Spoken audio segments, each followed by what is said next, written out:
What's up? This is Clyde here, working on my 2024 Jeep Compass Latitude 2.0 liter 4x4 L4 turbo. Right now, I ran the wires for the door speakers because I'm gonna run an amplifier now, because the speakers, I guess the impedance was too low for the deck. I had them running off of the deck, but those PRV audio super tweeters is 4 ohms and the original speakers was 8 ohms, so I think it overheated the deck, and then it shut off the whole front speakers and the tweeters. They got shut down the whole front channel, so only the rear channels worked yesterday when I was cruising around. Yeah, it didn't work. It just shut off and then didn't work. And then when I got home, turned off the car for a little while, started it back up, and then it worked again. So I guess it overheated the front channels of the deck, that stock deck. So decided to run wires and then run the amp. But when I ran the wires for the doors, I had to I removed this rubber protective boot for the wiring harness, and then I had a hard time getting it back on because it has this has a lip that goes over the plastic wire harness connector. On the inside there, there's only a small little, see that right there, that rubber piece right there. You see that small little hole? That small little hole is where the connector is, and I could barely fit my hand in there. So I can only get my hand like this much in there to reach the connector, which is in there. It disconnects off of this. There's a plastic piece in there that disconnects, and you have to somehow pry it and pull it apart, and you can disconnect this part from the other end of the harness, just like the back elevator that I have in the back here. Same way, but this is much harder because it's tighter space. So I had to use this wrench, this part, to shove in the hole there and put pressure against this so I could get this rubber back on, because there's like a 1/4 inch gap where this rubber just slips in and then fits snugly against this. But it had that plastic piece, there was a lip, it had like notches in it, and this inside of this rubber, on the inside of the lip, there's tabs sticking out. You have to line the tabs up with that or it ain't gonna go on. I had a hell of a hard time because I can't even get my hand. I could even see it was late at night when I was doing this. I had a hard time getting that thing on there. It took me around 4 hours just to get this rubber piece, press that plastic connector in the inside and push it out enough to get this lip on there. It took me about 4 hours. I still couldn't get it on, so I decided to pull it back and then cut off those rubber tabs on the inside that goes in the notches. And then with the razor blade I did it, cut off those rubber tabs. Then I pushed it with this, push the inside connector out enough to get the thing on, but I still couldn't get it on, so I used this pick. I poked it inside here and pulled it over the lip, held the inside with one hand and pulled it over with the lip all around, punctured it, and then stretched it over, reach all the way in the back there, stretched it over the back, poked it inside here, stretched it over, poked it in the back, stretched it over the lip all the way around until I finally got it on. But it took me almost a good hour just to freaking, after cutting off the tabs, just to stretch the thing over. So I'm not gonna do that shit again. I think this probably supposed to have gone on the plastic connector before, shoved it in here.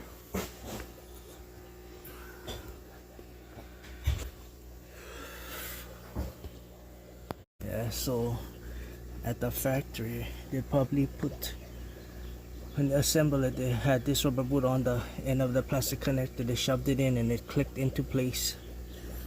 Then they shoved the other end inside of that connector right there. But they had everything off. This dashboard, everything was off, so we had a lot of room to get inside here. Everything was out of here. Nothing was, it's also empty shell, and they just shoved it in there. But with all this stuff, there's no way to do that. So that's why it's a pain in the ass. Just to get the freaking rubber boot on the other side. I'm trying to pry that thing out. I broke the plastic with the flat screwdriver. I broke out the plastic, a couple of pieces of it. So, but I finally got it on too. It took me a while to get that one on, but I got to pop the whole harness out and then disconnect it and all that. I had way more room on that side. That side had way more room. Right in that area there. Right, we see that white elbow, the 90-degree elbow, rubber elbow right there. That's the piece. I had to get in that one, but I had more room because I removed the whole glove compartment. Everything's out of there, so I had more room to work with on that side. But yeah, did the same thing to this side, but I had punctured a hole inside the boot with a utility knife, and then I had to fish the wire through. But what I went with, I taped the wire, the speaker wire, taped the speaker wire, the end of it to a screwdriver, flat screwdriver, and then I shoved it in there, and then just pulled this rubber thing up until the screwdriver with the wire was sticked out, and then I took out the tape. I had it taped on the screwdriver, and then I pulled it up, pulled the wire out, and then fished it through here. So you got to see that rubber. There's a rubber blank out right there. I punctured a hole in that too. Pull it out, punctured a hole, and I run the wire through here. It's an existing hole that I had in there. The clips goes inside there. The panel clip goes in that and that. But this doesn't have a clip, just this one, but it goes on the side covering this area here. But yeah, so run the speaker wire to there, and now we're gonna splice in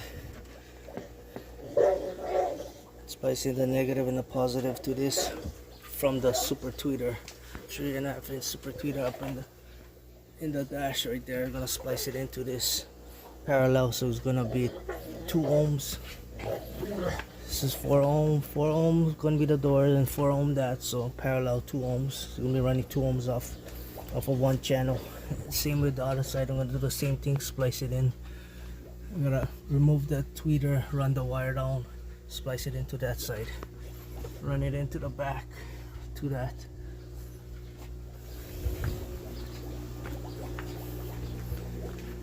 I'll be running this 4 channel right here. But yeah, stay tuned for more updates as I work with this build. Okay, I got the wires spliced and soldered right there. I just have to tape it up and then do the other side now. So yeah.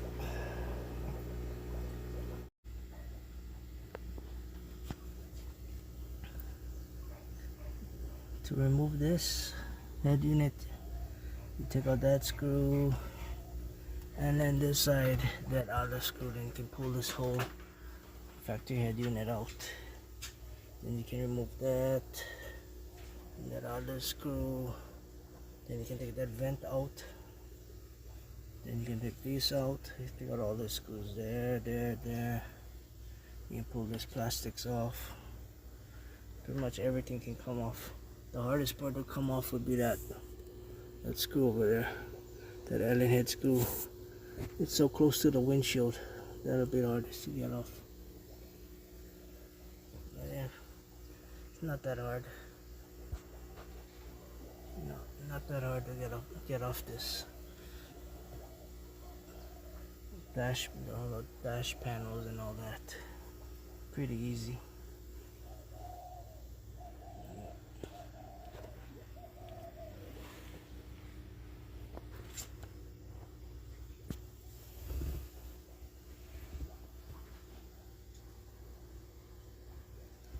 Yep. Everything practically stripped apart inside this 2024 Jeep Compass Latitude 2.0 liter 4-wheel drive turbo ALPHARD engine. Yep. Wires everywhere. Gonna complete the install. Got the tweeter in there, the PRV 6.5 PRV audio, super bullet tweeter. Then I got the wires here, so I have to tap into this one, splice it right in, and then solder it parallel. So we'll go down 2 ohms, 4 ohm for the doors, and then 4 ohm for that. So parallel will be 2 ohms, but yeah, and then run the amp to it, and then we're all good. Lots more work to do. Yep. What's up, guys? This is Clyde here. Okay, I'm done with the install finally. So I have to add that 100 amp circuit breaker, all those wires, add it onto that MAXWELL super capacitor bank 400 farad. I added onto that. Yeah, it's going from that to here. The negative going to the amp over there, the Deafbonce 4-channel amp. That's what I'm running the doors off of now, the front doors. Rear doors you can't hear them anyway because of the bass, so just the front doors, and then in the dash, the 3.5 inch PRV audio super tweeters. But yeah, the Deafbonce amp I got there. 2-watt cables reduced down to 4 gauge. Yeah, running the remote out of the SLAPZ audio 8K, shock 8K. So I'm running the out, all of the remote out is going to that right there, the Deafbonce amp, the 4-channel. Yeah, and I got them bridged like the video I had before. I ran the wires from the dash, that PRV audio super bullet tweeters. I ran it parallel to that KM audio 8-inch mid-range. Yeah, I spliced it in and soldered the wires midway, and then ran the wires all the way to that 4-channel. So I got them at 2 ohms now, 2 ohms per channel. 2 channels are running 2 ohms per channel. So yeah,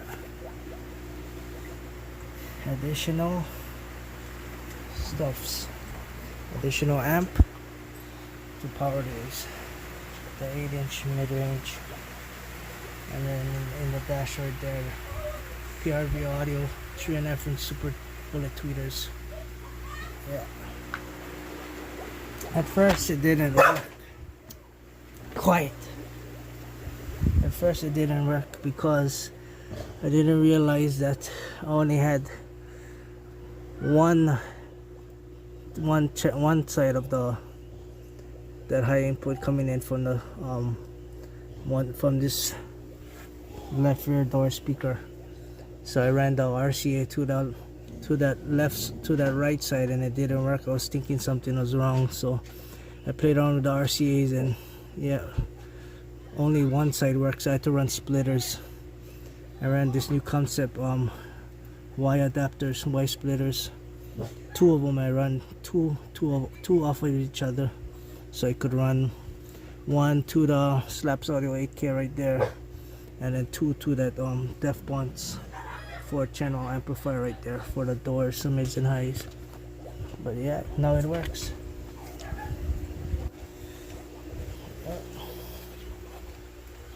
Been doing this from yesterday till today, and it's about 7 o'clock at night right now, or maybe 7:30. So yeah, raining. Yeah.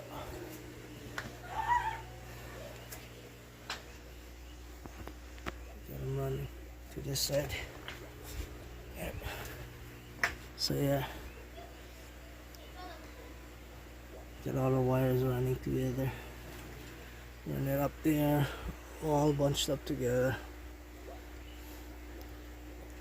Yeah, that 2 watt power and grounds are kind of overkill for this small little 800 watt Deafbonce or 900 watt Deafbonce amplifier, 4-channel amplifier. But I use what I got. I had all 2 watts, so I just use it and just put black for the negative on the ends, and then add the reducers.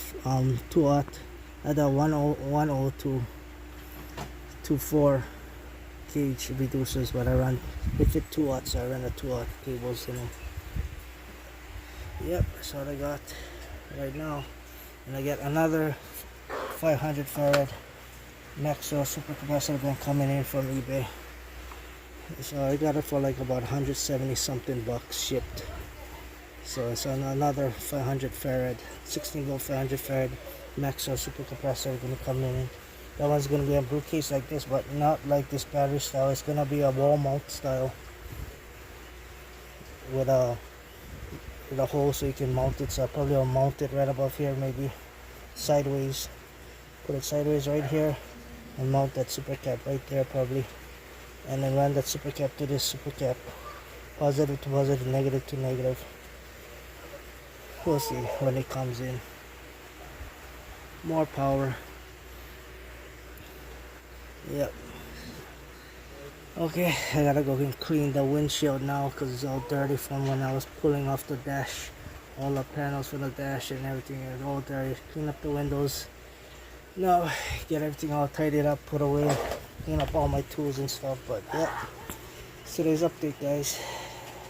Right here, signing off.